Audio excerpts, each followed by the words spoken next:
السلام عليكم ورحمة الله وبركاته. ازيكم عاملين ايه؟ يا رب تكونوا بخير وبصحة وسعادة وهنا. ان شاء الله هنعمل مع بعض الكنافة الحلوة اللي انتوا شايفينها دي، محشية بالمكسرات. كنافة بورمة بطريقة بسيطة وسهلة بدون تعقيد، وان شاء الله تجربوها وتنفذوها وتعجبكم و... وتبقى سهلة عليكم. يلا تعالوا نشوف هنعمل ايه مع بعض. في البداية عندنا هنا طاسة، حطينا فيها سمنة وحطينا فيها زيت، ونزلنا بالكنافة بعد ما فرمناها في الكبة تكون مجمدة. دي دفعة انا كنت محمراها قبل كده. جبنا الكنافة من عند الراجل، حطيناها في الفريزر.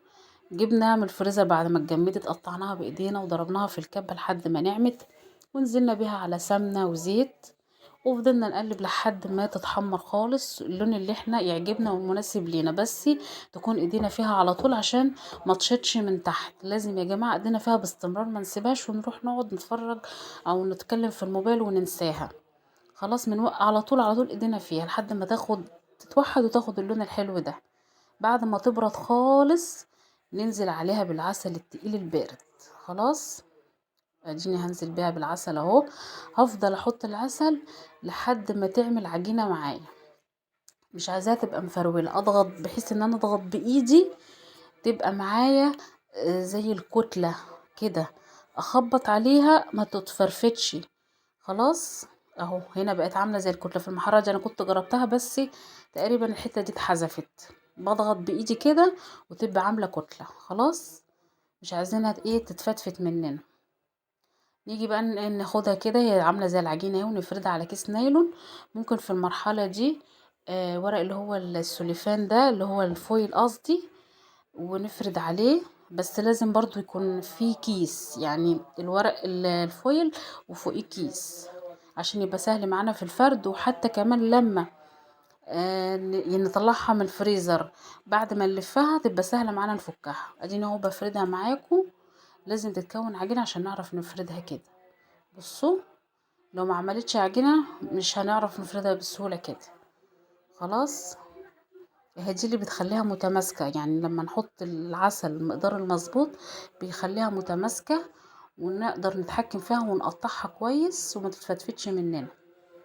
بصوا، انا من كل الجناب اهو بساوي على قد ما اقدر، بساوي من الجناب ومن الحروف ومن فوق ومن تحت عشان تبقى قطعة واحدة، ما تبقاش حتة عالية وحتة واطية. اهو شوفوا، من كل ناحية.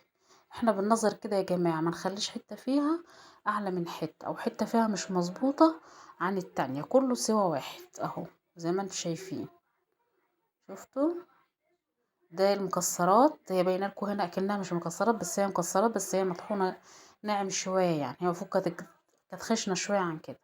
نزلت عليها برضو بالعسل التقيل البارد اهو وقلبتها، وبرضو هتكون عجينة.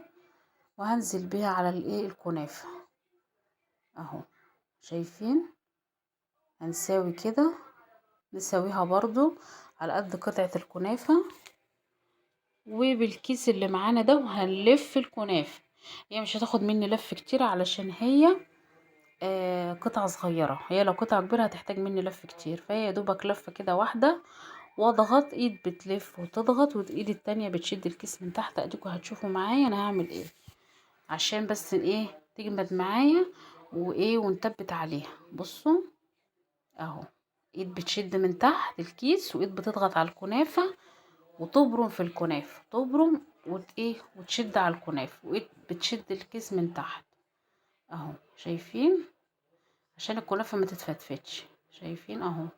من كل حتة بضغط عليها وهلفها في الكيس وابرمها من ناحيتين زي ما انتوا شايفين كده زي البونبوناية، وادخلها الديب فريزر ساعة ساعتين 3 براحتنا، ممكن التلاجة برضو. وهنطلعها.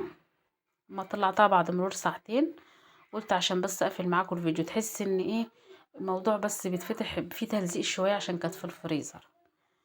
لكن لو حاولوا تلفوها مش على ورق فويل، لو عايزين تلفوها على ورق فويل ما يبقاش الورق الفويل الملامس للكنافة. خلي كيس عشان يبقى سهل معاكم في الفتح لما تيجوا تفتحوها بعد ما تخرج من الفريزر، تفتحوها بمنتهى السهولة.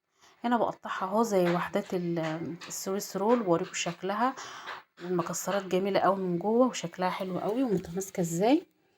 كل ده عشان كمية العسل، كمية العسل كمية مناسبة اللي احنا حطيناه. لازم تكون العسل كميته نخلي يعني تكون الكنافة في ايدينا زي العجينة، نمسكها بايدينا تعمل كتلة، خلاص تكون حتة واحدة، نيجي نخبط عليها بايدينا ما تتفتفتش.